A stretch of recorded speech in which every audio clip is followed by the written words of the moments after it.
अभिवादन स्वीकार कीजिए ब्रजेश मिश्रा का। और आप देखना शुरू कर चुके हैं द डिबेट। बहनों भाइयों, पिछले 2 दिनों से उत्तर प्रदेश की राजनीति में भूचाल मचा हुआ है। यूपी की राजनीति में तूफान आ गया है। उत्तर प्रदेश में भारतीय जनता पार्टी से बड़ी बगावत शुरू हो गई है। स्वामी प्रसाद मौर्य के जाने का झटका अभी बीजेपी झेल ही रही थी कि अचानक से वन मंत्री और पूर्वी उत्तर प्रदेश में पिछड़ा समाज के बड़े नेता दारा सिंह चौहान ने भारतीय जनता पार्टी छोड़ दी और कैबिनेट मंत्री पद से इस्तीफा दे दिया है। अखिलेश यादव से मुलाकात के बाद अब वो समाजवादी पार्टी ज्वाइन करने जा रहे हैं। अचानक से बीजेपी में मची इस भगदड़ का कारण क्या है? आज बीजेपी में भी कुछ समाजवादी पार्टी के नेता, सिटिंग एमएलए हरिओम यादव भी पहुंच गए, उन्होंने ज्वाइन किया। कांग्रेस के विधायक नरेश सैनी ने भी आज बीजेपी की सदस्यता ग्रहण की। लेकिन स्वामी प्रसाद मौर्य और दारा सिंह चौहान के इस्तीफे ने उत्तर प्रदेश में ओबीसी पॉलिटिक्स में तूफान मचा दिया है। हम आज इस विषय पर चर्चा करने वाले हैं।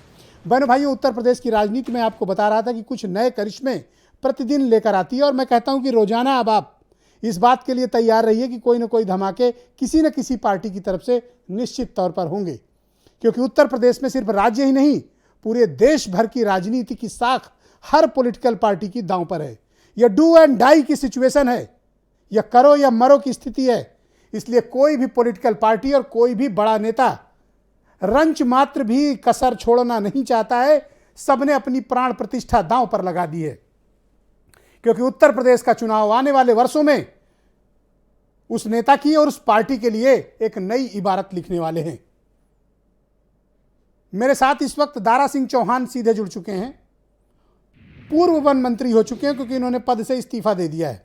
भारतीय जनता पार्टी के दिग्गज नेता, बहुत लंबे समय से उत्तर प्रदेश की राजनीति में सक्रिय, पूर्वी उत्तर प्रदेश में बड़ा ओबीसी चेहरा, बहुजन समाज पार्टी में एक समय मायावती के बड़े खास और राइट हैंड माने जाते थे, और आज उन्होंने भारतीय जनता पार्टी से मंत्री पद से इस्तीफा दे दिया है।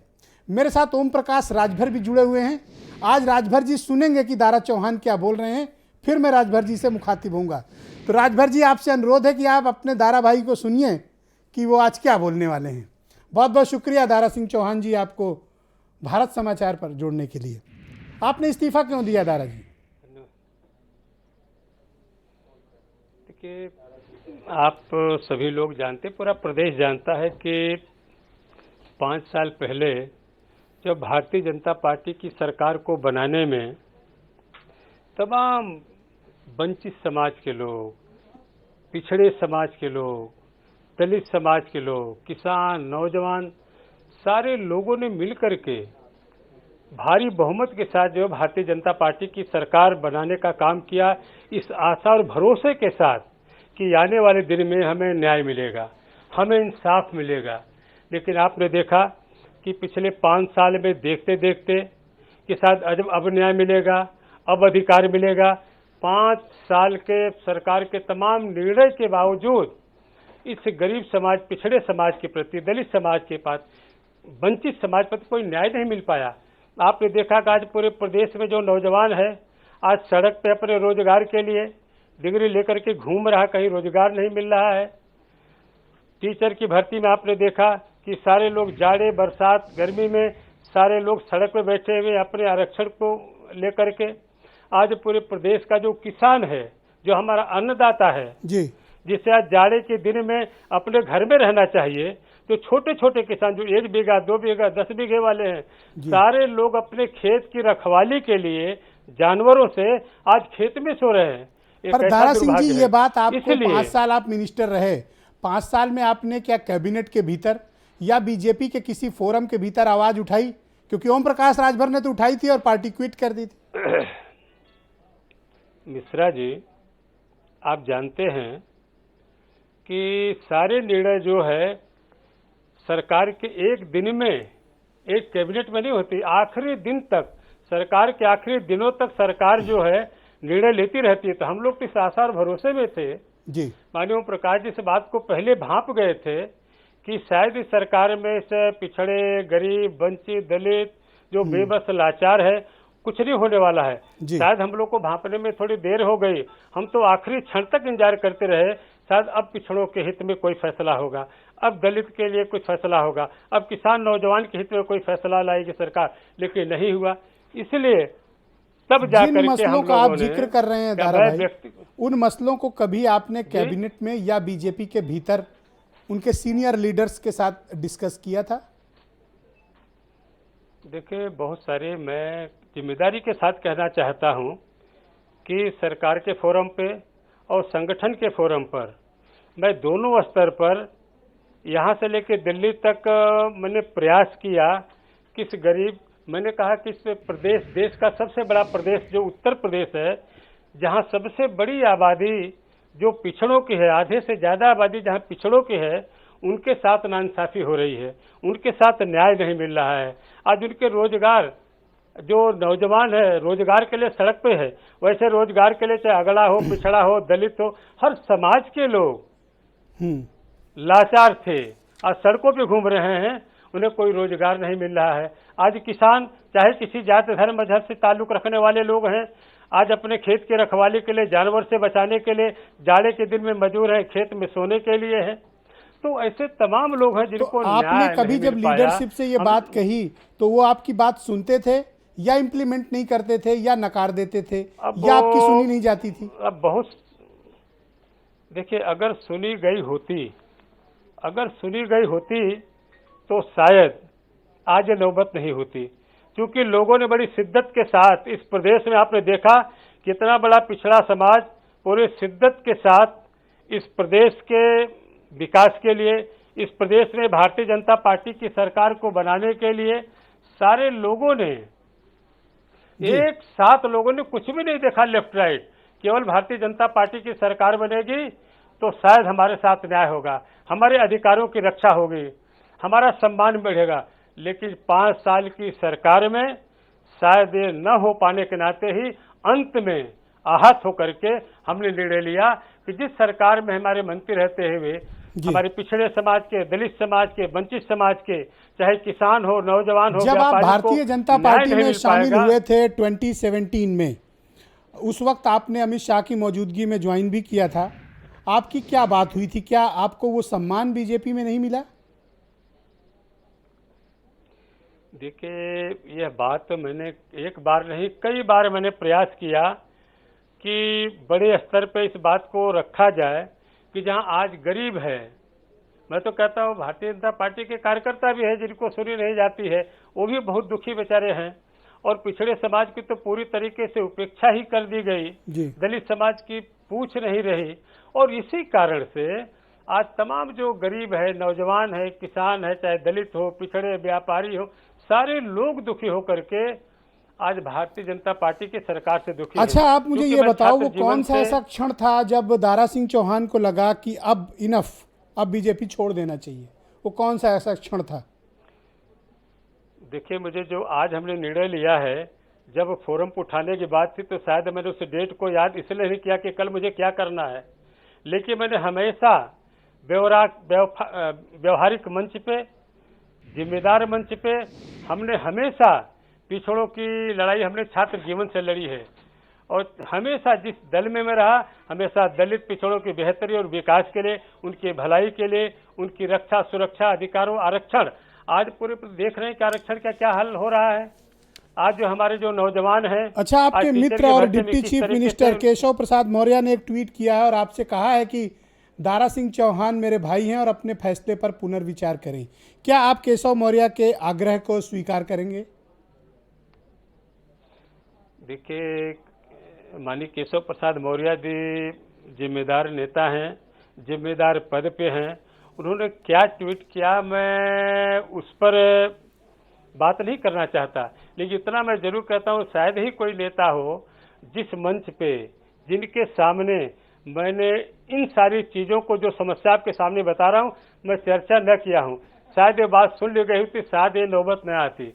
यही कारण है कि आज हमारे जैसे लोग भी आज अपने सरकार से त्यागपत्र देने का काम किया है, और आने वाले दिन में भी जब निर्णय होगा कि मुझे क्या करना है अपने समर्थक साथियों के साथ, जितने भी पूरे प्रदेश से हमारे शुभचिंतक और समर्थक हैं, जिनके आशीर्वाद आप क्या करने वाले हैं ये तो पूरी दुनिया को पता चल गया। मेरा अगला प्रश्न ये है कि अखिलेश यादव आपको क्यों पसंद है? देखिए, मैं बता दूं कि जनता है, सब जानती है, ये नेता जो गांव का रहने वाला जो गरीब है, शायद लोगों को पता, वो चूंकि गरीब है वो चट्टी चौराहे पे बोलता नहीं है। आने वाले दिन में कौन नेता क्या है, क्या करने वाला किसके हित में है। आपके बगल में माननीय ओम प्रकाश राजभर जी बैठे हैं जी, इस चीज को पहले भांप लिया उन्होंने। आप कुछ कहना चाहेंगे राजभर जी से? आपको वो सुन रहे हैं। नहीं, ठीक है। ओम प्रकाश राजभर जी उस सामाजिक न्याय के आदमी हैं। समता मूलक समाज और गैर बराबरी के खिलाफ पूरे जीवन उन्होंने अपना संघर्ष जारी रखा और आने वाले दिन में भी इस गैर बराबरी और समता मूलक समाज के लिए, सामाजिक न्याय के लिए मुझे पूरा भरोसा है, लड़ते रहेंगे। ऐसे ही भरोसे की बुनियाद पर सारे पिछड़े समाज के लोगों ने, क्योंकि शुरुआत उन्होंने किया था जब भारतीय जनता पार्टी की सरकार बनाना था, हम सारे लोग जब आप लोग रिस्क नहीं ले रहे थे तब ओम प्रकाश राजभर ने इस्तीफा दिया। जब आप लोग रिस्क नहीं ले रहे थे तब उन्होंने अखिलेश यादव को ज्वाइन किया। मैं चाहता हूं कि वो आपसे कुछ बात करना चाहते हैं, मैं उनको कनेक्ट करता हूं। राजभर जी, बहुत शुक्रिया आपका, धन्यवाद कि बड़ी पेशेंसली आपने दारा सिंह चौहान जी की बात सुनी। जो आपने 2019 में और 2021 में समझ लिया था, दारा जी को वो बात अब समझ में आ गई।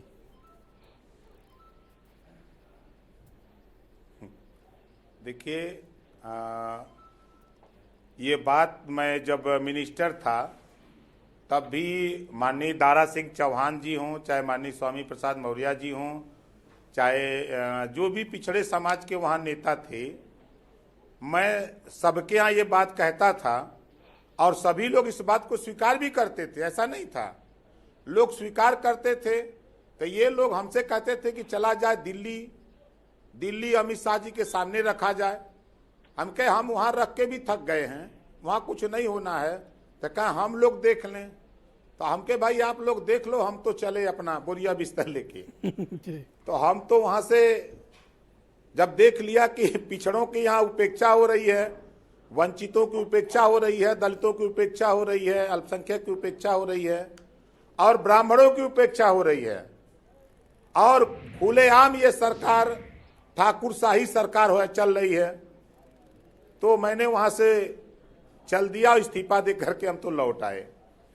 और माननीय दारा सिंह चौहान जी जो बात कह रहे थे, उनकी बात में 100% सच्चाई है। मैं उनकी बातों का समर्थन करता हूं कि भारतीय जनता पार्टी में जो भी पिछड़े दलित वंचित समाज के लोग हैं, वो वहां सब लोग अपने को उपेक्षित महसूस कर रहे हैं। पर बीजेपी तो कह रही कि आप दोनों मौका परस्त हैं। मैंने कहा आप दोनों अपनी सीट हार रहे थे, इसलिए छोड़कर बीजेपी चले गए। अब तो देखिए, जब माननीय स्वामी प्रसाद मौर्य, माननीय दारा सिंह चौहान, ओम प्रकाश राजभर और हम तमाम लोग खड़े हुए तब बीजेपी की सरकार बनी थी। और आज खाली अकेले जब पहले ओम प्रकाश राजभर ने छोड़ा तो पूरी बीजेपी हिल गई। बीजेपी को कहीं शरण नहीं मिल रहा था। तो हमने कहा रुको, अभी तो हम अकेले गए हैं, अब हम और लोगों को ले आते हैं। अभी तो आपके सामने माननीय स्वामी प्रसाद मौर्य जी, माननीय दारा सिंह चौहान जी हैं। अभी 14 तारीख को देखिएगा और 20 तारीख को 1.5 दर्जन कैबिनेट मंत्री छोड़ के आ रहे हैं। आप एक जिम्मेदार पार्टी के राष्ट्रीय अध्यक्ष से सोच समझकर स्टेटमेंट दीजिएगा। अच्छा भैया, हम 2 महीना पहले कहा था कि इनके कैबिनेट मंत्री छोड़ के आ रहे हैं, तो कोई मान नहीं रहा था और बीजेपी इसको मजाक समझ रही थी। और आपके सामने अब विकेट गिरना शुरू हो गया। कल एक विकेट गिरा, आज गिरा। अब देखिए 14 से 20 तक कितने विकेट गिर जाते हैं। ये जितना भी विघटन और विग्रह हो रहा है, सब आप करवा रहे हो।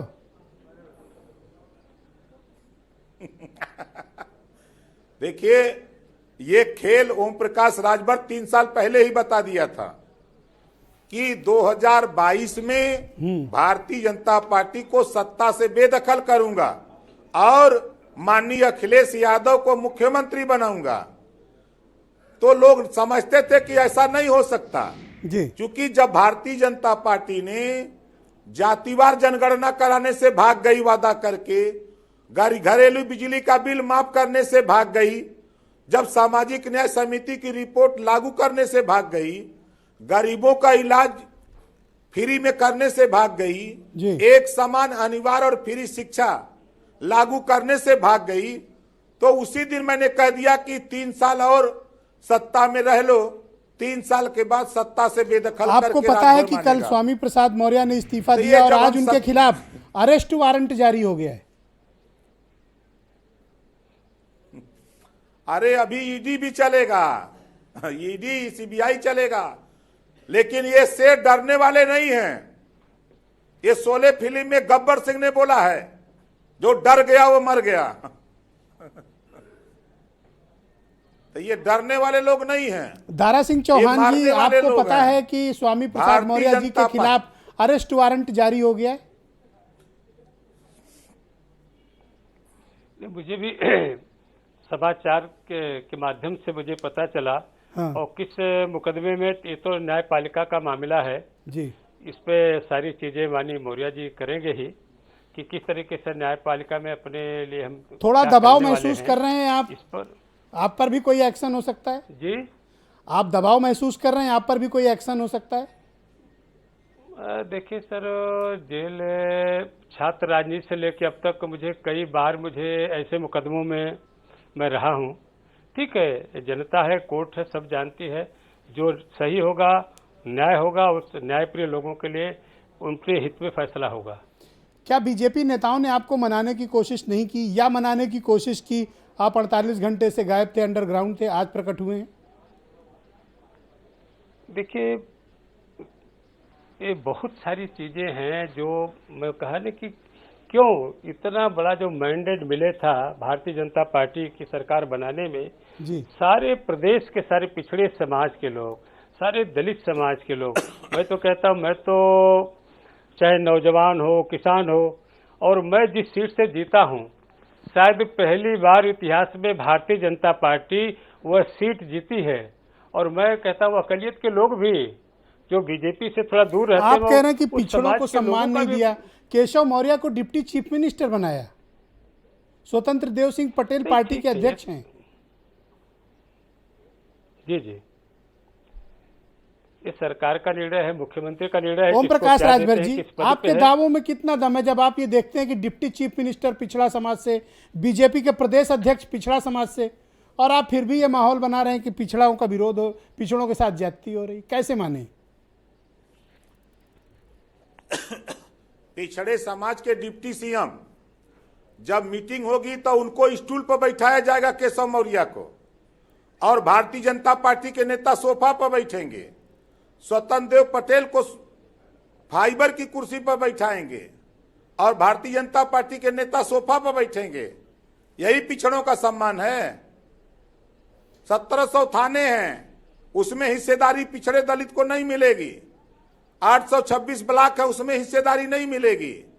75 जिले, 350 तहसील और 18 कमिश्नरी हिस्सेदारी नहीं मिलेगी। आई खाली झुनझुना बजाने के लिए वहां पिछड़े समाज के लोग रहेंगे। क्यों? पीडब्ल्यूडी जैसा बड़ा मंत्रालय दिया हुआ है, और क्या चाहिए? हाँ, मंत्रालय पूछिएगा आप केशव मौर्य से और योगी जी से, 36 का आंकड़ा है। ये केशव मौर्य का विभाग खाली इनके नाम है, काम तो योगी जी करते हैं। ये एक अपने विभाग में एक अधिकारी नहीं नियुक्त करा पाई, क्या काम करेंगे? अच्छा, एक बात बताइए, फॉरेस्ट मिनिस्ट्री तो बड़ा विभाग है ना, वन मंत्रालय, वन विभाग, वो तो दारा सिंह चौहान के पास था। इतने बड़े मंत्रालय का विभाग दिया बीजेपी ने, और क्या करे बीजेपी इनके लिए? ओम प्रकाश जी, देखिए, हम आपको बता दें, सारे मंत्रियों के पावर योगी जी अपने पास रखते हैं, और खाली बताते हैं कि आप गाड़ी ले लो, स्कॉट ले लो, जाओ भाजपा के लिए वोट मांगो। समाज की वकालत मत करना, पिछड़ों के साथ अन्याय हो तो बोलना मत, पिछड़ों के ऊपर जुल्म जाति अत्याचार हो तो बोलना मत, पिछड़ों का हिस्सा लूटा जाए तो बोलना मत। यही तो है योगी जी का राज। अब योगी जी शुद्ध रूप से आप देख लीजिए कि जब मुख्यमंत्री बनते हैं तो हरशंकर तिवारी क्या छापा पड़ेगा, चूंकि वो ब्राह्मण हैं। ब्रिजेश मिश्रा क्या छापा पड़ेगा, चूंकि ब्राह्मण हैं। विजय मिश्रा क्या छापा पड़ेगा, वो ब्राह्मण हैं। और खुशी दुबे, उस बेटी का क्या कसूर जो 4 दिन पहले ससुराल आती है और साल भर से वो जेल में है, चूंकि ब्राह्मण है। 25,000 का इनामी क्रिकेट के मैदान में बल्ला भाज रहा है, चूंकि योगी जी का बिरादर है। तो ये शुद्ध रूप से पिछड़े, दलित, अल्पसंख्यक और ब्राह्मण की विरोधी पार्टी भारतीय जनता पार्टी बन के रह गई है। ये शुद्ध रूप से योगी जी जातिवादी अपने जाति के उत्थान के लिए तो क्या आप ये कहना चाहते हैं कि समाजवादी पार्टी के नेतृत्व में पिछड़ों की ये गोलबंदी हो रही है? ये 100% सही है। आप देखते जाइए भैया, आपको मैंने बताया है कि 22 में 10 मार्च को 10 बजे भारतीय जनता पार्टी के लोग अपना दरवाजा बंद करके घर में घुसेंगे, कोई बाहर नहीं निकलेगा। ये तो आप धमकी वाली भाषा बोल रहे हैं, आप धमका रहे हैं। ये तो नहीं, हम धमका नहीं रहे हैं। हम बता रहे हैं बलिया खाता नहीं खुलना है, मऊ खाता नहीं खुलना है, गाजीपुर खाता खुलना नहीं है, आजमगढ़ खाता नहीं खुलना है, अंबेडकर नगर खाता नहीं खुलना है। कि कहां जीत रहे हैं हमको खाली बता दें। दारा सिंह चौहान जी, कहीं ओम प्रकाश राजभर जी आगे बढ़ के ज्यादा तो नहीं खेल रहे हैं? आप सहमत हैं इनसे? देखिए, ओम प्रकाश राजभर जी एक पार्टी के राष्ट्रीय अध्यक्ष हैं और जमीन से जुड़े हुए हैं। जमीन की सारी सच्चाई को बखूबी जानते हैं। जो जमीन पे चीजें हैं उस चीज का बखान कर रहे हैं, बयान कर रहे हैं, तो निश्चित रूप से उनके कथन में सच्चाई है। और ये तो आने वाला दिन जो है बताएगा कि क्या होने वाला है। लेकिन इतना मैं जरूर कहता हूँ, जो उनकी भाव है, जो उनकी भाषा है, जमीन से जुड़े लोगों की वकालत हमेशा करते रहे हैं और इसीलिए सच्चाई का बयान कर रहे हैं कि क्या होने वाला है। और आने वाले दिन में और सारी चीजें हैं। तो आप अकेले ज्वाइन करने वाले हैं या आपके साथ कुछ और लोग भी जाएंगे दारा सिंह जी? मिश्रा जी, देखिए, मैं अभी पूरे प्रदेश में जो हमारे शुभ चिंतक हैं, जो हमारे समर्थक हैं, जिनके सहयोग आशीर्वाद से मुझे एक बार नहीं कई बार लोकसभा में जाने का मौका मिला, जिनके आशीर्वाद और सहयोग से मुझे विधानसभा में जाने का मौका मिला, अब उन सारे लोगों को बुला करके जो हमारे शुभचिंतक और समर्थक हैं, मैं बात करूंगा। जैसे उनकी राय होगी, एक सवाल का जवाब बहुत ऑनेस्टली दीजिएगा। आपकी पिछली बार ओम प्रकाश राजभर से कब मुलाकात और बात हुई थी, आज इस इंटरव्यू के पहले? नहीं, ओम प्रकाश राजभर जी हमेशा गरीबों के, पिछड़ों के, जो वंचित है, चाहे उसमें अगड़ा है चाहे पिछड़ा हो, उसकी लड़ाई लड़ते रहते हैं। और उसी नाते आज समाजवादी पार्टी में उनका तालमेल भी है, क्योंकि समाजवादी पार्टी भी अगड़े, पिछड़े, दलित, ये जो तोड़फोड़ हो रही है ओम प्रकाश राजभर के नेतृत्व में हो रही है? नहीं, ऐसा नहीं है। वो प्रकाश राजभर जी आज के नेता नहीं है, बहुत पहले से मैं कहा ना कि सामाजिक न्याय के आदमी हैं। मैं जानता हूँ उनको, बहुत अच्छे से जानता हूँ। आप घुमा रहे हैं मुझे, मैं तो सीधा पूछ रहा हूँ। नहीं, जब असेंबली चलती थी तो हमेशा मुलाकात तो होती रहती है सारे दल के नेताओं से। आपसे एक भाईचारगी के नाते बात व्यवहार तो रहता ही रहता है, तभी मुलाकात हुई थी जी। तो आप लोग कब ज्वाइन करने वाले हैं समाजवादी पार्टी? क्या 14 तारीख को? नहीं, अभी अपने समर्थक शुभचिंतकों से पूछने के बाद जैसा निर्णय होगा, उनका क्या निर्णय है, क्या करना है, उस आधार पर फैसला फिर बताएंगे आपको, डेट के बारे में भी। ओके। ओम प्रकाश राजभर जी, अगले 48 घंटे या 72 घंटे में क्या होने वाला है जो आप दावा कर रहे थे? अभी तो कल मैंने कहा था कि अभी तो झांकी है, अभी बड़ा खेल बाकी है। अरे अब कौन बचा जिसको लाना चाहते हो वहां से? और तब तक आज आपने देख ही लिया। जितने पिछड़े समाज के नेता वहां हैं, आप देखिए 14 से 20 तारीख तक सब वापस आ जाएंगे। बहुत बहुत शुक्रिया आपका, दोनों का बहुत बहुत धन्यवाद। ओम प्रकाश राजभर जी और दारा सिंह चौहान जी, आप दोनों का बहुत बहुत धन्यवाद। बहनों भाइयों, ये दो दिग्गज नेता, मैंने दोनों की बातें आपको सुनवाई, दोनों से सवाल जवाब भी किए। पूरे पत्ते तो नहीं खोल रहे हैं, लेकिन थोड़े बहुत पत्ते इन लोगों ने यहाँ पर खोलें। मैं डिबेट को आगे बढ़ाता हूँ। मेरे साथ सुरेंद्र राजपूत कांग्रेस से हैं, ब्रजेश प्रजापति जी भारतीय जनता पार्टी के विधायक हैं, ये बागी हो गए, इन्होंने इस्तीफा दिया है। मनोज काका समाजवादी पार्टी से हैं, समीर सिंह भारतीय जनता पार्टी से हैं, केपी मलिक वो जाने माने पत्रकार और सतीश प्रकाश जी बहुजन समाज पार्टी के लीडर हैं, मेरे साथ इस वक्त कार्यक्रम में जुड़े हुए हैं। समीर सिंह का मैं रुख करता हूं, भारतीय जनता पार्टी के प्रवक्ता हैं। समीर जी बहुत धन्यवाद कि पेशेंसली आपने इतनी देर वेट किया। आपकी पार्टी से जुड़े हुए दोनों नेताओं से मैं बात कर रहा था। दारा सिंह चौहान क्यों छोड़कर चले गए? ब्रजेश जी, मुझे एक शेर आ गया है। आप पे बहुत देर कर दी हुजूर आते आते। बड़ा अच्छा रहता कि अगर दारा सिंह चौहान और ओम प्रकाश राजभर जी के साथ हमको भी शामिल कर लेते तो आपका डिबेट और अच्छा हो जाता जी। ये मेरा निवेदन है भी है और गुजारिश भी है। ठीक है। देखिए ब्रजेश जी, उत्तर प्रदेश के चुनाव में 2022 के चुनाव में भारतीय जनता पार्टी अपने नेता आदरणीय मोदी जी, योगी जी के नेतृत्व में चुनाव लड़ेगी और हम उस चुनाव के आधार पर काम के आधार पर उस चुनाव में जाएंगे।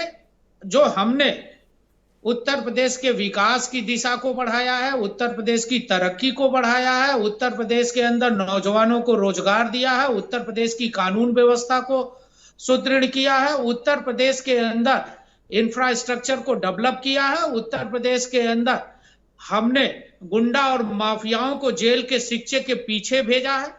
उत्तर प्रदेश तरक्की के रास्ते पर है, उत्तर प्रदेश विकास के रास्ते पर है, उत्तर प्रदेश का किसान खुशहाल है। पर मुझे उन इल्जामों पर आपका बयान चाहिए जो इल्जाम अभी दारा सिंह चौहान ने लगाए हैं आपकी पार्टी के और सरकार के ऊपर। नहीं देखिए ब्रजेश जी, दारा सिंह जी चौहान 2017 में पार्टी में आए थे, हमारे दल से चुनाव लड़के वो विधायक बने, हमने उनको मंत्रालय मंत्री बनाया और कैबिनेट मंत्री बनाया। और आपने एक विभाग की चर्चा की, मैं सुन रहा था कि वन मंत्री, वन और पर्यावरण में, पर्यावरण के भी वो मंत्री थे, दो विभागों के मंत्री थे। हमने उनको पिछड़े मोर्चे का राष्ट्रीय अध्यक्ष भी बनाया था। लेकिन चुनाव घोषित होने के बाद और उत्तर प्रदेश की इलेक्शन कमेटी होने के बाद उनके हृदय में परिवर्तन आया और पिछड़ों का तो याद आप समझिए कि वो कारण क्या है कि आपने जिनको इतना सम्मान दिया वो आपकी पार्टी छोड़ के जा रहे हैं, इसका मतलब कहीं कुछ गंभीर बात है। या तो आप डायग्नोस नहीं कर रहे हैं या पता है आप कहना नहीं चाहते हैं। नहीं ब्रजेश जी, देखिए मैंने क्या कहा, उत्तर प्रदेश की इलेक्शन कमेटी होती है और इलेक्शन कमेटी के बाद दारा सिंह चौहान जी के हृदय में परिवर्तन होता है, उनको पिछड़ों और दलितों की याद आती है। 5 साल सरकार में रहते उनको याद क्यों नहीं आई, जबकि सरकार के वो हिस्से थे और सरकार ने सबसे ज्यादा पिछड़ों और दलितों के उत्थान के लिए काम किया। धन्यवाद समीर जी। कुछ और भी मेहमान है मेरे साथ, मैं इस परिचर्चा को थोड़ा नेक्स्ट लेवल पे ले जाना चाहता हूं। मेरे साथ बांदा तिंदवारी से भारतीय जनता पार्टी के बागी एमएलए ब्रजेश प्रजापति जी मौजूद हैं। इन्होंने इस्तीफा दे दिया है स्वामी प्रसाद मौर्य के साथ कल समर्थन में उनके। बहुत शुक्रिया आपका ब्रजेश जी, आपने कार्यक्रम को ज्वाइन किया। मैं आपसे जानना चाहता हूं कि आप तो अच्छे खासे बीजेपी के एमएलए, 5 साल हो गया, पिछड़ा समाज से आते हैं, आपने इस्तीफा क्यों दे दिया? देखिए, देश में पिछड़ा दलित अल्पसंख्यक समाज पहले से सदियों से पिछड़ा गया समाज है और इस पिछाड़े गए समाज को जब माननीय मोदी जी ने कहा कि वो पिछड़े वर्ग के हैं तो सारा पिछड़ा दलित अल्पसंख्यक समाज उनके साथ में लगा और हम सब लोग भी माननीय मोदी जी के सपोर्ट में गए। और तब जब हम लोग सारे लोग शामिल हुए माननीय स्वामी प्रसाद मौर्य जी के नेतृत्व में, तो उत्तर प्रदेश में प्रचंड बहुमत की भारतीय जनता पार्टी की सरकार बनी। पर सरकार बनने के बाद भारतीय जनता पार्टी की जो पुरानी नीतियां रही हैं उन्हीं नीतियों के आधार पर काम करती रही है। क्या पुरानी नीति? पिछड़े दलितों की, अल्पसंख्यकों की हमेशा उपेक्षा किया, हमेशा अपमानित किया, उनको कोई तवज्जो नहीं दी गई, उनके विकास और उत्थान के लिए कोई काम नहीं किया गया। यहाँ तक कि जो पिछड़ों का सबसे बड़ा मुद्दा था कि जातिगत आधारित जनगणना होनी चाहिए ओबीसी समाज की, वो कराने के लिए तैयार नहीं हुए। मैंने स्वयं माननीय प्रधानमंत्री जी को पत्र लिखा, जो बार बार भाजपा के अन्य प्रवक्ता बोल देते हैं कि ये लोग पहले से क्यों नहीं बात कर रहे थे। हम लोग पार्टी में रह करके पार्टी के अंदर जो प्लेटफॉर्म होता है, क्योंकि हमेशा मीडिया के सामने कोई बयान नहीं दिया जा सकता था, तो हम लोगों ने बात रखी। पर जब बात नहीं मानी गई, अंतिम सांस तक हम लोग ये उम्मीद बनाए रखे थे कि कहीं ना कहीं। पर आपको कब लगा ब्रजेश जी कि ये अब पराकाष्ठा है, अब बीजेपी छोड़ देना चाहिए? आपको कब, किस क्षण यह एहसास हुआ? जब आचार संहिता लग गई तो हमें अब समझ में आएगा कि अब सरकार के तो सारे हाथ बंध चुके हैं। मतलब आपको कार्रवाई का या पुलिस का भय था? अब कोई उम्मीद बची ही नहीं है, उसके पास कोई ताकत बची नहीं है। यहाँ तक कि उत्तर प्रदेश में जो क्राइम को कंट्रोल करने की ये बात करते हैं, उत्तर प्रदेश में जितने बुलडोजर चले या जो एनकाउंटर हुए, जाति देख करके हुए। ये आपको कब पता चला कि सरकार पिछड़ा विरोधी है? ये हम लोगों को शुरुआत से ही जानकारी समझ में आने लगी थी उनके कार्यभार के स्टाइल से, लेकिन हम लोग निर्णय लेने में इसलिए देरी कर रहे थे कि शायद हो सकता अभी वार्ता चल रही है, अभी सुधार हो जाए, अभी सुधार हो जाए। पर मुझे तो बताया गया कि बांदा में आपका बड़ा जलवा था और आपका सब काम हो रहे थे। देखिए, लाखों लोग किसी जनप्रतिनिधि को चुनते हैं और हमें भी चुना, क्षेत्र की जनता का आशीर्वाद मिला, तो हमें उनकी उम्मीदों पर खरा उतरने के लिए काम करना चाहिए। तो ये जो ताकत थी, ये जनता की ताकत थी, भारतीय जनता पार्टी की ताकत नहीं थी। भारतीय जनता पार्टी को जनता ने बैठाया था, ना कि भारतीय जनता पार्टी जनता के लिए कुछ कर पाई है। और इतना ही नहीं, मैंने माननीय मुख्यमंत्री जी से स्वयं आपके खिलाफ कोई FIR हुई थी, आप उससे नाराज थे? FIR मेरे खिलाफ में हाँ हुई थी, और वो भी गलत तरीके से हुई थी, और उस पर अभी भी कोई कार्रवाई हुई भी नहीं है, पेंडिंग रखा हुआ है। पर आप बताओ कि अफसरों को बंद करके कमरे में पीटना ये अच्छी बात है? अगर हमने किसी को पीटा था तो उस पर उसका मेडिकल होना चाहिए था, उस पर कार्रवाई होनी चाहिए थी। अगर सरकार मानती है कि पीटा है, तब तक हम लोगों को पे कार्रवाई करके जेल क्यों नहीं भेजा था, क्यों पेंडिंग रखे थे? FIR तो लिखी थी ना? FIR लिखी थी, चूंकि झूठी थी, ना मेडिकल हुआ, ना कोई जांच हुई, ना कोई एविडेंस है, ना कोई गवाह है, सिर्फ आरोप ही तो है। आरोप तो कोई किसी पर भी लगा सकता है। इतना ही नहीं भाई साहब, मैं एक आपको बहुत महत्वपूर्ण बात बताना चाहता हूँ। मैनपुरी में प्रजापति समाज के 5 लोगों की दिन दहाड़े जला करके हत्या कर दी जाती है। मैं माननीय मुख्यमंत्री जी से मिलता हूँ कि मैं मैनपुरी जाना चाहता हूँ, आप कुछ कह दीजिए, वहाँ के जो अपराधी हैं वो खुलेआम घूम रहे हैं, कार्रवाई नहीं हो रही है। तो वो कहते जांच चल रही है, जो दोषी होंगे कार्रवाई करेंगे। क्यों? क्योंकि वो उनके स्वजातीय लोग थे। अभी मेरे बांदा में एक अमन त्रिपाठी हत्याकांड होता है, 15 साल का बालक है, उसकी हत्या हो जाती है। उस हत्या में जो लोग संलिप्त पाए जाते हैं वो भी उनकी स्वजातीय है, तो उस पर भी कोई कार्रवाई नहीं होती। जाति देख करके यहाँ पर क्रिमिनल की पहचान की जाती है। ये तो एकदम से मतलब ये अन्याय है। जी धन्यवाद। मैं नेक्स्ट राउंड में आपको टाइम देने का प्रयास करूंगा। मनोज काका समाजवादी पार्टी के प्रवक्ता हैं। मनोज जी, आपकी तो लॉटरी लग गई है, आपके यहाँ तो हर कोई आना चाहता है। ऐसा क्या आप लोगों ने कर रखा है कि इनको पटाने के लिए आप लोग कुछ भी करने को तैयार हैं? देखिए, हमने कुछ करने को तैयार नहीं है। समाजवादी पार्टी वही कर रही है जो समाजवादी पार्टी अपने स्थापना काल से करती आई है। समाजवादी पार्टी के राष्ट्रीय अध्यक्ष जी का अगर आप विमर्श सुनेंगे तो वो बहुत साधारण शब्दों में कहते हैं कि समाजवादी पार्टी का जो विकास होगा वो सामाजिक न्याय आधारित विकास होगा। यानी वो समता मूलक समाज के, और समता मूलक समाज का निर्माण कैसे हो, डॉक्टर लोहिया जिसके समर्थक थे, जो पूज्य बाबा साहब का सपना था, उसी को मूर्त रूप देने का अगर काम भारतीय राजनीति में कोई कर रहा है तो माननीय अखिलेश यादव जी कर रहे हैं। उसके मैं आपको उदाहरण दे देता हूं। आप सब इस वक्त चुनाव की बेला पर इस तरह भारतीय जनता पार्टी में 5-5 साल गुजारने वाले नेताओं को लेने के पीछे आपका क्या मकसद है? देखिए, भारतीय जनता पार्टी के नेताओं ने, और जो अभी विधायक ने जो अभी आपके सामने आपके मंच पर ही बयान दिया उन्होंने, कि जिनके 5-5 लोगों की हत्या हो गई और उनको इतनी स्वतंत्रता नहीं थी as a member of legislation कि अपने लोगों का दुख दर्द बांट पाए। भारतीय जनता पार्टी से यह सवाल है कि बलिया में एक पाल समाज के व्यक्ति की सरेआम दिन दहाड़े हत्या होती है, आपके भी चैनल ने दिखाया, और हत्यारे के समर्थन में इनका विधायक सुरेंद्र सिंह उसके घर जाता है, और पाल समाज के लोग। ऐसे इलाहाबाद में क्या हुआ आपने देखा, ऐसे हर जनपदों में। पर इतने नेताओं को आप ले रहे हो, इनका बोझ संभाल पाओगे? अरे, समाजवादी पार्टी जितने भी समतावादी लोग हैं, जो लोहिया को, बाबा साहब को मानने वाले लोग हैं, सभी का बहुत बड़े मन से स्वागत करती है। और हमारे नेता का विमर्श है, मैं आपसे कह रहा हूं, जब भारतीय राजनीति में भाजपा अपने चरम पर थी, उस दौर में भी अगर किसी ने देश में जातिगत जनगणना की बात अगर देश के सदन में किया तो माननीय अखिलेश यादव जी ने किया। वही बात प्रजापति जी कह रहे हैं, वही बात आपके यहाँ राजभर जी कह के गए हैं, और वही बात दारा सिंह चौहान। ये लोग जो बीजेपी से बगावत करके आ रहे हैं, आपको पसंद है? सवाल बीजेपी से बगावत का नहीं है, सवाल सभी लोगों ने यह माना है कि इस देश में विषमता और इस देश को समता मूलक तभी बनाया जा सकता है, और संविधान की प्रस्तावना तभी लागू हो सकती है जब समता का भाव हो, और समता का भाव अगर किसी नेता और विचारधारा में है तो माननीय सतीश प्रकाश, बहुजन समाज पार्टी के सीनियर लीडर हैं। सतीश जी, बहुत स्वागत आपका। ये जो कुछ भी उत्तर प्रदेश के भीतर पिछले 48 घंटे से हुआ, मैं देख रहा हूं कि बीएसपी साइलेंट है एकदम, कारण?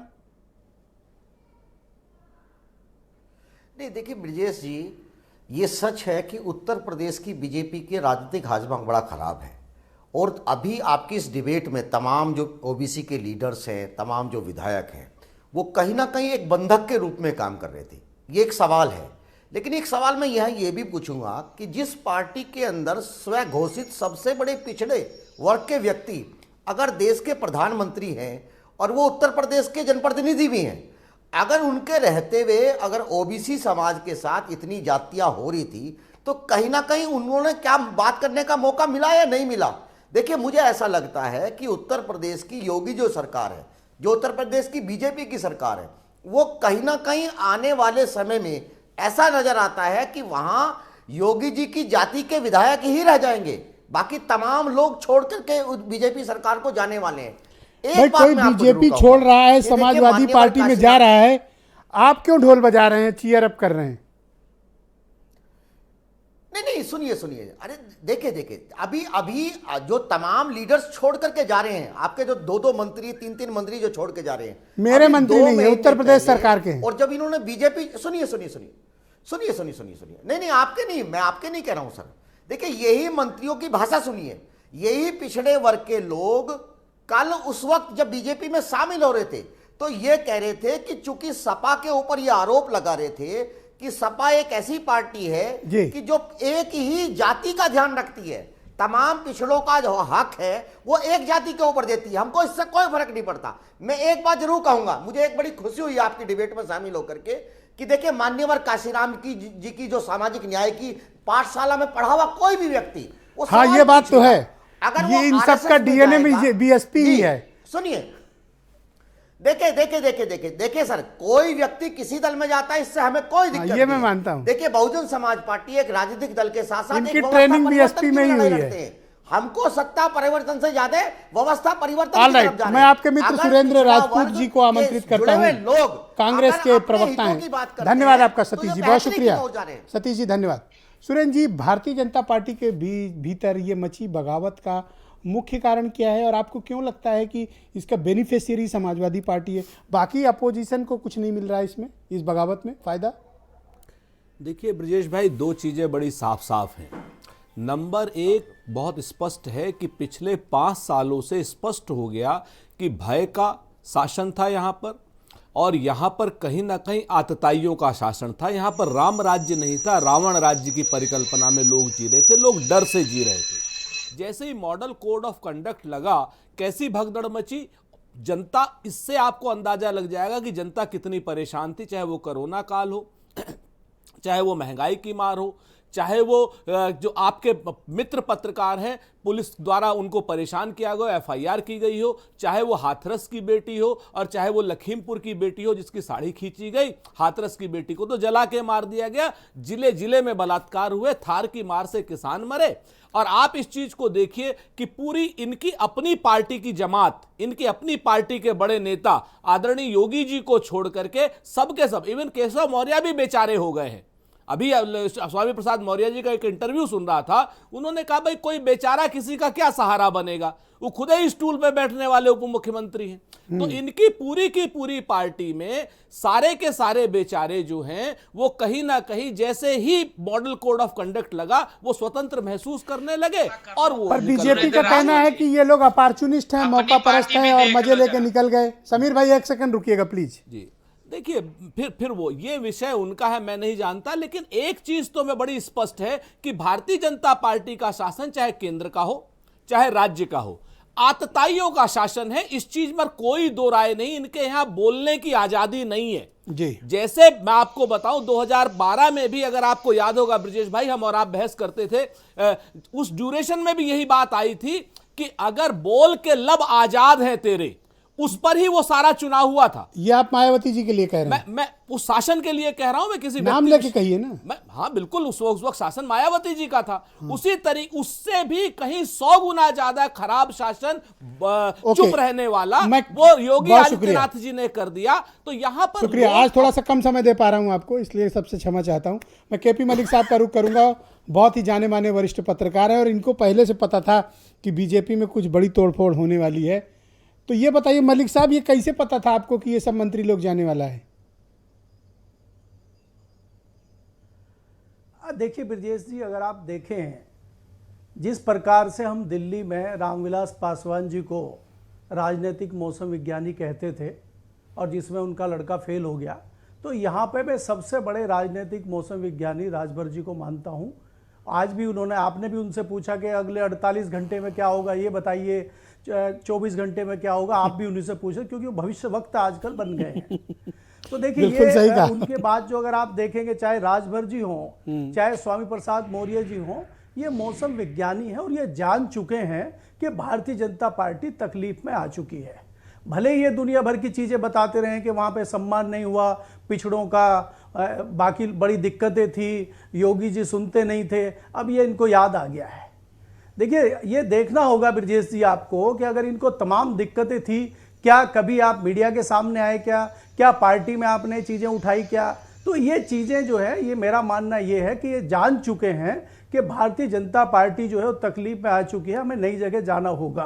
तो इसीलिए ये जो है भगदड़ मची हुई है। और ब्रजेश जी आपको समझना होगा कि हमारी पिछली चर्चा में जब हमारी आपकी बात हुई थी तो हम किसान की, स्वर्णों की, ब्राह्मणों की चर्चा करते थे। मैंने आपको ये कहा था कि हम उसको भूल गए हैं, जो दबे कुचले पिछड़ा वर्ग है वो कहाँ जाएगा, वो पिटारा खुलने वाला है। तो वो पिटारा खुल चुका है और यही साबित करेगा। एक सवाल और है आपसे, और बहुत इंपॉर्टेंट सवाल है। लगेगी स्वामी प्रसाद मौर्य या दारा सिंह चौहान जैसे नेता बिना किसी वजह के इतना बड़ा जोखिम मोल नहीं लेते हैं, इतनी पद प्रतिष्ठा दांव पे नहीं लगाते हैं जब तक कि उनको आने वाले वक्त का कोई ठीक से एहसास ना हो जाए। इतना बड़ा जोखिम कैसे इन्होंने मोल लिया? देखिए ब्रजेश जी, ये समझ चुके हैं, जैसा कि मैंने कहा, ये जान चुके हैं कि भारतीय जनता पार्टी की सरकार शायद जा रही है और अखिलेश जी की सरकार आ रही है, इसीलिए वहां जा रहे हैं। जैसा कि मैंने पहले कहा कि राजभर जी बड़े मौसम विज्ञानी हैं और ये शायद छोटे मौसम विज्ञानी हैं, इनको थोड़ी देर में समझ आया। और आपके सामने एक्सेप्ट भी किया दारा सिंह जी ने कि वो पहले ही भाप गए थे राजभर। ये बात आपने बिल्कुल ठीक थोड़ा टाइम लग गया। देखिए सीनियर जर्नलिस्ट लोग होने का थोड़ा देर आए दुरुस्त आए जी। ऑलराइट, बीरेन सिंह जी भी हमें इस डिबेट में ज्वाइन कर चुके हैं। बीरेन जी बहुत स्वागत आपका। ये हो क्या रहा है? सुबह बैठते हैं तो कुछ और पता चलता है, दोपहर तक कोई मंत्री चला जाता है, फिर पता चला कोई एमएलए निकल गया, आज दारा चौहान चले गए। देखिए, इन लाइनों से शुरुआत करूंगा कि इसी खंडहर में कहीं कुछ दिए हैं टूटे हुए, इन्हीं से काम चलाओ, बड़ी उदास है रात। तो कहीं रात आज बड़ी उदास है और कहीं जश्न का माहौल है। अभी आपने कहा कि मलिक साहब कह रहे थे सब छोटे मोटे मौसम वैज्ञानिक की बात आई। मैं तो कहूँगा कि भाई राजभर साहब वैज्ञानिक हैं और ये सब लैब टेक्नीशियन हैं जो वहाँ पर मिक्सचर उक्चर मिलाते हैं। तो ये लोगों ने थोड़ी देर से वो फार्मूला समझा, लेकिन जो चतुर सुजान होता है वो हमेशा सत्ता के साथ रहता है, उसके पक्ष में रहता है। वो जानता है कि कहाँ सत्ता आएगी, किस करवट बैठने वाली है। एक टाइम ये कहा जाता था नरेश अग्रवाल उत्तर प्रदेश में जिधर जाते हैं वो पता कर लेते हैं सरकार किसकी बनने वाली है। अब ऐसे उत्तर प्रदेश में बहुत सारे लोग हैं जो हर चुनाव में परिवर्तन कर लेते हैं। आप देखिए कि जो भगदड़ और तोड़फोड़ चल रही है, इससे एक प्रकार का जो माहौल बना है, जो लोगों के बीच चर्चा गई है, वो ये जा रही है कि जो ओबीसी समाज है, पिछड़ा वर्ग है, जो उत्तर प्रदेश में 54% के करीब है, वो जिस तरफ जाता है वो लोगों की सरकार बना देता है। वो समाजवादी पार्टी की ओर एकजुट हो रहा है। जिस बीजेपी ने इसी फार्मूले को अपनाकर 2017 में प्रचंड बहुमत की आंधी वाली सरकार बनाई थी, आज वो आंधी कोरोना की लहर में कमजोर पड़ गई है और बीजेपी के जो साथी थे, जो उनके हीरे थे एक जमाने में, अब वो उनको कोयला कह रही है और वो आज विपक्ष के पाले में जाकर खड़े हो गए। तो ये कुल मिलाकर संकेत साफ है कि राजनीति में बहुत बड़ा परिवर्तन होने जा रहा है और अखिलेश यादव इस समय संपूर्ण विपक्ष के एक बड़े नेता बने हुए हैं। कुल आप ये भी कह सकते हैं कि राजभर जी के बाद अगर स्वामी प्रसाद मौर्य और दारा सिंह चौहान ने देर से निर्णय लिया तो कहते हैं कि सिल जाते हैं होठ, कभी कभी गलत को गलत न कह पाए, और देखा सुना महसूस किया पर बगावत न कर पाए। पर क्या आपको लगता है कि ये बागी बीजेपी के खेल बिगाड़ देंगे? देखिए, क्यों नहीं बिगाड़ देंगे, क्योंकि ये लोग तो बीजेपी के ताकत थे। जब ये ताकत हटी तो स्वाभाविक है कि शरीर का कोई अंग दूर जाएगा तो शरीर कमजोर होगा। बीजेपी के पास ओबीसी समाज के, एससी समाज के जो बड़े नेता हैं वो तमाम सारे विपक्ष के दलों से आए हुए थे, बाहरी दलों के थे। यहाँ पर एक समस्या मूल और बाहरी का भी है कि जो वहाँ पर मूल है और जो बाहर से आया है उसके सम्मान में क्या अंतर है, क्या स्थिति मतलब है। बीजेपी में इनसाइडर आउटसाइडर का झंझट भी है। बिल्कुल है। और आप दारा सिंह चौहान को आप तब से याद करिए जब इन्होंने ऊर्जा मंत्री को पत्र लिख दिया था बिजली कटौती पर कि उनके विधानसभा क्षेत्र मधुबन के लोग बिजली कटौती से परेशान हैं, आजिज हैं। ये बात उन्होंने 2 साल पहले लिखी थी, तो बड़ी हिम्मत करके लिखी। एक चीज और कहा जाएगा, बीजेपी में एक चूक हुई। कहते हैं कि जो लोग हमें बहुत आसानी से मिल जाते हैं हम उनकी कदर नहीं कर पाते जी, और वही लोग फिर उनको सस्ता समझने लगते हैं, और शायद इस मामले में वही हो रहा है। कुल मिलाकर यह है कि दारा सिंह को पार्टी न छोड़ने पावे। ये चर्चा रात भर रही कि उनको ले जाने के लिए दिल्ली से एक जहाज इंतजार कर रहा है कि उनको मना लिया जाए रात भर में किसी तरह से, वो इस्तीफा न देने पावे और दिल्ली ले चल के बात करा दी जाए। मैंने पूछा कि 48 घंटे कहाँ थे तो बताया नहीं, उन्होंने कबूली नहीं। हाँ, वो पूरी रात छुपे रहे। कहाँ छिपे थे? हो सकता है राजभर के घर में रहे हो सकता है मौर्या जी के घर में रहे हो। अच्छा अच्छा, छुपने के तमाम ठिकाने हैं। लेकिन ये जरूर है कि ये जो चीजें हो रही हैं जी, ये बगावत को आप देखिए, या बगावत के लिए कहा जाता है कि बगावत जो होती है वो तब नहीं होती जब अधिकार न दिए जाएं। बगावत तब होती है जब अधिकार देने के बाद भी उसे छीन लिया जाए। जी बीरन जी, आज थोड़ा वक्त पर का रहकर जो लोग जी अपने दिल की बात, मन की बात नहीं कह पाते, आज जब वो सत्ता में गए, जब चुनाव का वक्त आया उससे पहले देते तो स्वामी प्रसाद मौर्य हो सकता है गिरफ्तार भी हो गए होते, उनके खिलाफ वारंट भी हो गया। ऐसे बहुत सारे मुकदमे लगेंगे। लेकिन दारा सिंह ने कहा भाई हम लोग जेल वेल बहुत गए हैं। आज जो समय है ये राजनीति में बदलते मौसम का संकेत है। जी, कहते हैं कि बदलते लोग, बदलते रिश्ते और बदलता मौसम, चाहे ये दिखाई ना दे लेकिन महसूस जरूर होता है, और जो इसे महसूस नहीं कर पाएगा वो चूक जाएगा। आज मेरे एक मित्र हैं आशीष मिश्रा, इंडिया टुडे के बहुत बड़े पत्रकार हैं उत्तर प्रदेश के। मैं उनकी 4 लाइनें पढ़ूंगा, बहुत मौके पर उन्होंने लिखी है, सुनिएगा। जी शर्मा जी की चाय जी। कि मोहब्बत के चिरागों को जो आंधी से डराते हैं उन्हें जाकर बता देना कि हम जुगनू बनाते हैं। और सियासत 2 किनारों को कभी मिलने नहीं देती, चलो दोनों मिलकर किसी दरिया पर अब पुल बनाते हैं। बहुत बहुत शुक्रिया वीरेन जी, आपका बहुत बहुत धन्यवाद। बहनों भाइयों, आज के मसले को लेकर हमने कू ऐप पर एक प्रश्न पूछा था। प्रश्न ये कि चुनाव के पहले बागियों की संख्या बढ़ती जा रही है, क्या ये 2022 में बीजेपी का खेल बिगाड़ेंगे? विवेक सिंह लिखते हैं कि अभी यह देखना दिलचस्प होगा कि बागियों की हिस्सेदारी कितनी है। वहीं दीप्ति सिंह लिखती हैं कि कोरोना में बर्बाद हुआ इंसान कैसे अपना घर चलाए, इस पर सरकार को समाधान निकालना चाहिए। तो अनिल छाबड़ा लिखते हैं कि अपनी ही दवाई कड़वी लगने लगी। मैं सीधे समीर सिंह का रुख करता हूं, आज थोड़ा सा वक्त का अभाव है तो मैं चाहता हूं संक्षेप में आप सब अपने अपने उत्तर दें। समीर जी, मुझे लगता है कि कहीं बागी आपका खेल बिगाड़ न दें। नहीं, देखिए ब्रजेश जी, मैं पहले भी कहा हूं कि हम मोदी जी और योगी जी के काम और उनके किए गए पिछड़ों, दलितों और समाज के उत्थान के लिए जो काम किया, विकास किया, उसके आधार पर हम चुनाव में जा रहे हैं। लेकिन एक उदाहरण मैं देना चाहता हूं। 2019 आपको याद दिलाना चाहता हूं। उत्तर प्रदेश ने 2014 से अपने राजनीतिक परिस्थितियों में परिवर्तन लाया, यहाँ की जनता ने परिवर्तन लाया।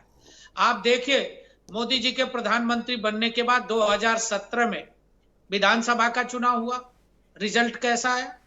2019 में लोकसभा का चुनाव आया, सपा बसपा गठबंधन के बाद भी बुरी तरह हार गई, और आपको याद दिलाना चाहता हूं ब्रजेश जी, 2019 में तमाम ऐसे सांसद लेटर बम चलाए थे उस समय जैसे आज।